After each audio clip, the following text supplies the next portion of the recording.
un encuentro con nosotros mismos. Diálogos de Fe. Con el Padre Onéger Molina García. Una presentación de Unión Radiocultural. Expresión de lo que somos. Bueno amigos, estamos nuevamente con Diálogos de Fe. Y hoy les traemos un programa especialísimo, un tema muy interesante sobre una figura que ha estado ocupando los primeros espacios de la prensa mundial, sobre todo este mes de mayo del año 2011. Justamente estamos hablando de Juan Pablo II, Juan Pablo el Grande, ya lo llaman en la Iglesia Católica. Y como muchos de ustedes han seguido la noticia por distintos medios y están bastante enterados de datos del Papa y del acontecimiento, nosotros vamos a elegir 3 puntos fundamentales, Daniel, para dialogar sobre él.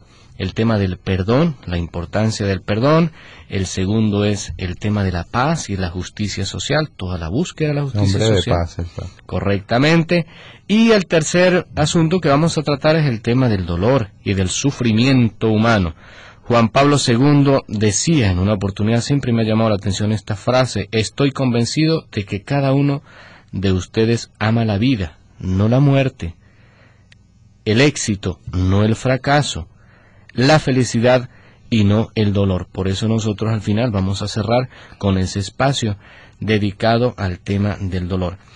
Pero bueno, abramos viendo cosas. Por ejemplo, Juan Pablo II cuando vino a Venezuela, entre estos datos generales que podemos manejar acá, decía: venezolanos, que aunque sean serias las dificultades e inmensos los desafíos, grande ha de ser vuestro empeño ante un presente con incertidumbres y un futuro con interrogantes. Hacer valer las propias capacidades con imaginación, sobre todo con generosidad, confiando siempre en Dios, porque Dios ama profundamente al hombre. El Papa Juan Pablo II, Daniel, un hombre cercano, un hombre amigo, desde joven destacó por todo lo que fue las cualidades. Y Papa viajero. Un hombre que incluso pues escaló en este mundo del teatro y hasta un actor pues potencial pudo haber llegado a ser. De tal manera que, Daniel, ¿cuáles son tus impresiones? Me llamó la atención siempre, desde pequeñito, cuando asistía a la primera venida del Papa. Recuerdo allá en la urbanización que es ahora Juan Pablo II en Montalbán, cómo se hablaba muchísimo del sentido del humor del Papa. Todo el mundo decía que tenía muchísimo sentido del humor, y recuerdo que le entregaron varios chistes ahí en plena misa. No recuerdo, yo sé que era muchísimo. Tú sabes cómo es el venezolano. Bueno, viene el Papa, vamos a inventar chistes del Papa. Bueno, solo me acuerdo uno que le contaron que le pasa al Papa cuando se cae del altar. Pues decían que se convertía en puré de papa, y el Papa era muerto de la risa con eso. Pues yo recuerdo también, me decía un obispo amigo que lo conoció personalmente y compartió mucho con él, me decía que este payasito que siempre le alegraba la vida al Papa, que incluso en los videos los podemos encontrar en YouTube, metiendo el Papa Juan Pablo II y su payaso, por ejemplo, que el payaso le comentaba en una oportunidad en que estuvo allá en un acto de estos que le hacía al Papa, le comentaba a este obispo que la impresión que él tenía cuando veía al Papa Juan Pablo II reírse hacia carcajada suelta era que estaba frente a un niño, por ejemplo, ¿no? Sí. Entonces es esa, digamos, humanidad. Y eso lo hizo acercarse muchísimo a la gente. Sí, esa frescura, esa capacidad de llegar que nos asombra. Yo también era un niño entonces, estuve en Mérida en esa primera visita. Ya luego estuve de seminarista, pero en la primera visita era un muchacho, y cuando lo vi de frente, recibí aquella bendición, la impresión era que estaba viendo un ser celestial realmente, por esa capacidad de empatía con el público, ¿no? Y bueno, pero al parecer que es algo que se le está dificultando al nuevo Papa, pues, que no tiene ese dinamismo, esa frescura que se le podía ver a Juan Pablo, y de repente mucha gente le critica eso. Sí, bueno, ante la prensa pueda tener esta dificultad porque recuerda que es alemán, además es bueno, teólogo, entonces Claro, es decir, bueno, tú estás frente a un teólogo, a una personalidad muy propia, germánica, pues, es muy estructurada, Sí, y que no tuvo, digamos, como en la juventud, las oportunidades que tuvo Juan Pablo II, además que fue un papa obrero, ese contacto, porque que todo el tema social, la reflexión social que viene a posteriori, es justamente porque él fue obrero, el hecho de haber trabajado en una fábrica, y de haber estado tan cercano a los obreros y de haber pasado por toda esa situación de la Primera Guerra Mundial y sobre todo la invasión de Polonia por parte de los rusos y toda esta expansión del comunismo que él la vivió en carne propia, pues le llevó como a ser un hombre combativo, un hombre dado, un hombre abierto, un hombre, digamos, como muy cercano a todas las posibilidades de la sociedad. pero sobre todo un hombre de perdón. Sí, sí, que Las muestras de perdón de él fueron excepcionales y grandiosas, tanto dando perdón como pidiendo perdón, como dándolo cuando su atentado pues fue exclusivamente a dárselo a su agresor. Y bueno, esas imágenes que recorren al mundo y que muchos de repente también hasta criticaron, porque siempre se critica la figura, a veces por criticar, y bueno, claro, tenía que hacerlo porque es el Papa, pero uno se pone a pensar y cuánto le cuesta a uno solo perdonar o disculpar a alguien que te tropieza en la calle, y imagínate perdonar a alguien que te quiere quitar la vida. Y no solo eso, sino que nos enseña el significado del perdón, que no, el perdón no es quitar las consecuencias, porque Juan Pablo II no va a sacarlo de la cárcel, sino es a perdonarlo de corazón. Yo creo que eso viene muchísimo, fíjate que si te has dado cuenta, eso viene mucho por esa profunda vinculación que él tenía con Jesús de Nazaret y todo el proceso de reflexión que él tenía, por ejemplo, de la pasión de nuestro Señor Jesucristo, el hecho de hacer muchas veces la pasión, de tratar de decirle al mundo, mira, la pasión de Jesús hay que vivirla, hay que seguirla, lo lleva a él a concluir, al igual que Jesús, diciendo, Padre, perdónalo porque no sabe lo que hace. Y luego el hecho de ir, de haber ido a visitar a este señor Ali acá, que intenta quitarle la vida, de ir a visitarlo a la cárcel y darle la absolución allí y orar con él, es un gesto concretísimo de esta experiencia del perdón. Pero yo creo que viene a raíz de muchas horas de oración, muchas horas delante de Jesús sacramentado, muchas horas de reflexión, de meditación.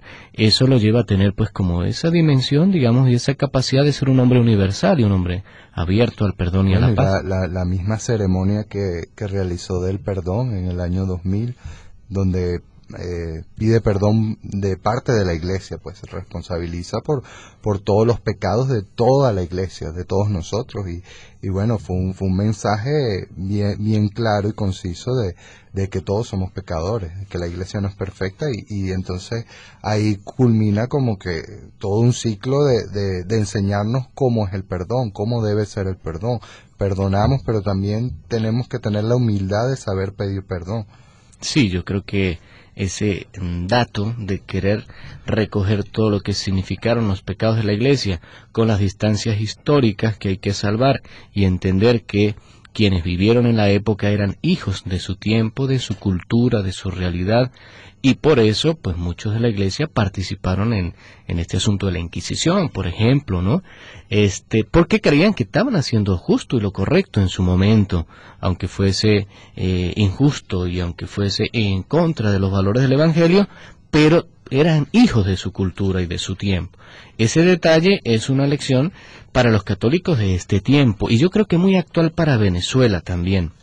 En Venezuela se ha hablado mucho de la reconciliación, de la paz, de la tolerancia, cuando realmente hay que pasar del diálogo y del discurso a la praxis, al encuentro, es decir, ir y visitar al preso político o al privado de libertad del bando contrario, es decir, yo te perdono aunque me hayas ofendido. Pasar a un gesto así como muy profundo de humildad. En Venezuela necesita en este momento, digamos, de católicos. Y de tratar de entender al otro, pues, de ver qué está pensando, qué está sintiendo, aunque no lo compartamos. Por eso el Papa en su mensaje decía, bueno, los aliento a trabajar decididamente su segunda visita, decía: los aliento a trabajar decididamente en el campo de la justicia, queridos venezolanos, en el campo de la verdad, de la paz, mirando hacia el futuro con optimismo, no con pesimismo, sino con optimismo. Y si algo inyectó Juan Pablo II a la Iglesia, fue el optimismo, sobre todo a los jóvenes, siendo solidarios los unos con los otros, destacando sus valores, centrados por encima de todo en mantener lo fundamental del amor de Dios que se derrama en todos ustedes. Entonces, cuando vino a Venezuela, nos destacó pues esa importancia de sentirnos, hijos de un mismo Dios, y vino a abrir las puertas de la salvación para todos nosotros. Bueno, amigos, vamos a escuchar un tema musical de Adrián Huacarán, el peregrino, que se la cantó al Papa en su primera venida.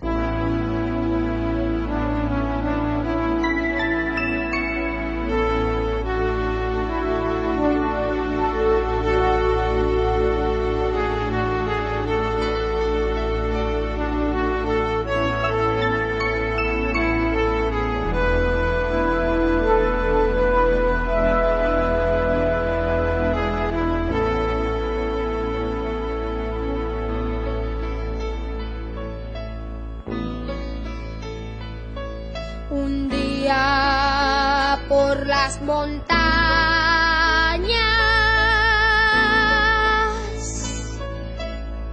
apareció un peregrino,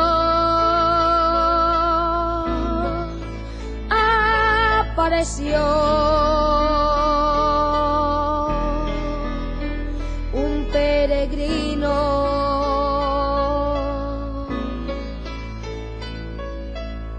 Se fue acercando a la gente, acariciando a los niños, acariciando a los niños.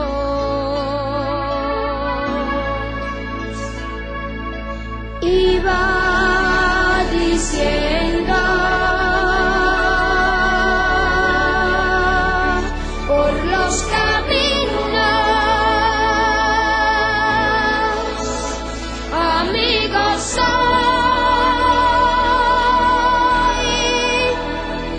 soy amigo.